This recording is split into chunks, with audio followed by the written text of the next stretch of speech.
It started as a single post on Truth Social, and within hours, it spread through every news outlet in the country. Donald Trump had just endorsed a $2,000 stimulus check, a fresh promise of relief not from taxes, not from Congress, but from tariffs. Visuals flash, headlines, shipping yards, factory smoke, scrolling inflation charts. A calm voice cuts in. Is this really a new source of help for American families? Or just another political illusion, a dividend built on the cost of rising prices? Title appears: The $2,000 Tariff Dividend, What Trump Just Approved. Former President Trump has once again captured national attention.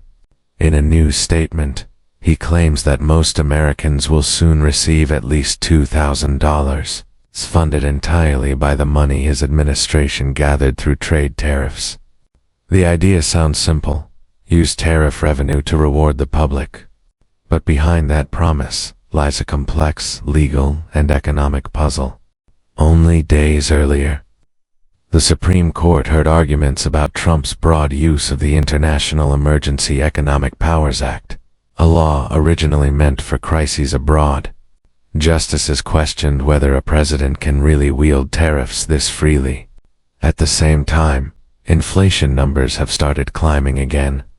So the question grows louder: can a policy designed to punish foreign imports really pay for a domestic stimulus without costing Americans more at the checkout line? The origin of the plan. Back in April 2024, Trump declared what he called it marked the start of new tariffs on countries across the globe. Each nation faced a different rate, some higher, some lower, but all designed, as he said, to bring jobs and production back home. The plan filled us accounts with billions in tariff revenue. For Trump, that money symbolized victory, proof that America was profiting from hard negotiation. He began calling it the American Dividend. Many working-class supporters liked the idea.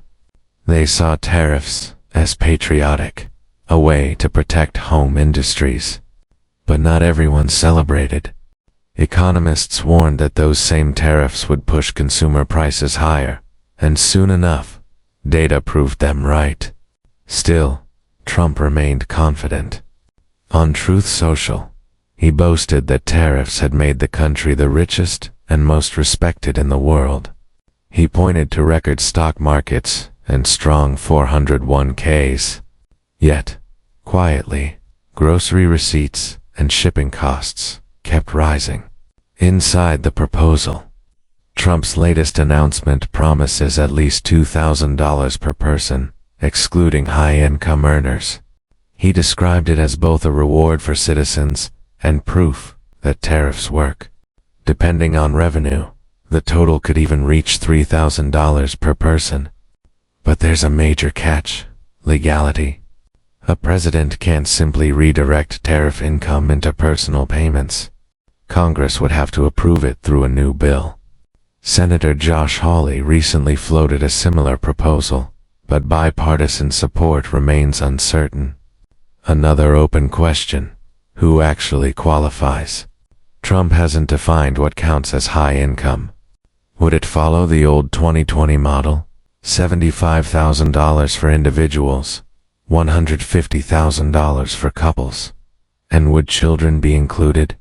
Treasury Secretary Scott Bessent suggested the help might come in different forms, maybe tax breaks, or eliminating taxes on tips and overtime. In other words, not everyone might receive a physical check. The economic context.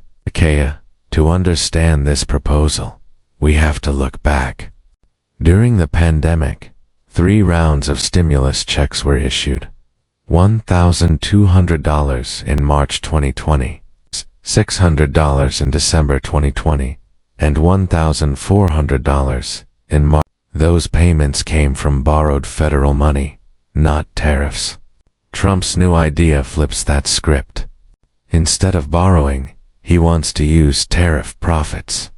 But tariffs are, by definition, import taxes. When a foreign company pays them, they simply raise their prices to recover the cost. That extra cost lands on store shelves, paid by American households. Trump argues that the government can reduce debt and still fund the dividend. Economists disagree. They estimate that for every dollar earned through tariffs, families lose about $1.20 to $1.50 in higher prices. Several studies paint a clear picture. A broad 10% tariff on all imports could cost households about $2,500 a year. A 20% tariff, plus 60% on Chinese goods, pushes that closer to $3,900. Even the mildest estimate still adds roughly $1,500 to the average family's annual expenses. So even if a $2,000 check arrives, many could end up net negative once inflation and tariffs are factored in. The politics behind the promise. The timing isn't random. Trump made this announcement right after Democrats gained ground in recent midterm races, campaigning heavily on affordability. By promising a tariff-funded payout, Trump may be reshaping that conversation, turning trade policy into a household benefit. But the move faces legal risks.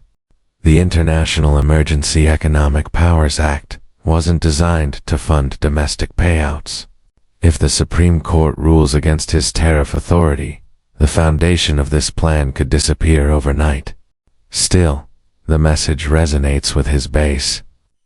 That tariffs are no longer just a punishment for foreign countries. They're a tool to reward American citizens.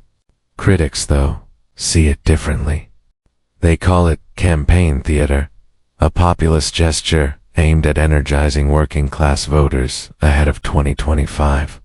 Supporters call it bold fiscal nationalism, finally channeling global trade gains back to the public.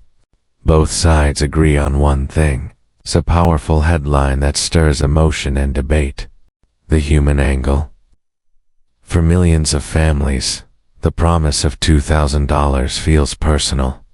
That amount could cover a month of rent, groceries, or overdue bills. But the same tariffs funding the plan may already be raising those exact costs. Imagine a family of 4. By Trump's math, they'd receive $8,000. Yet analysts doubt tariff revenue could stretch that far. And no one knows yet whether children qualify, or if these payments would be taxable. Treasury officials have also remained quiet about the total price tag. If every adult received $2,000, the bill could reach hundreds of billions.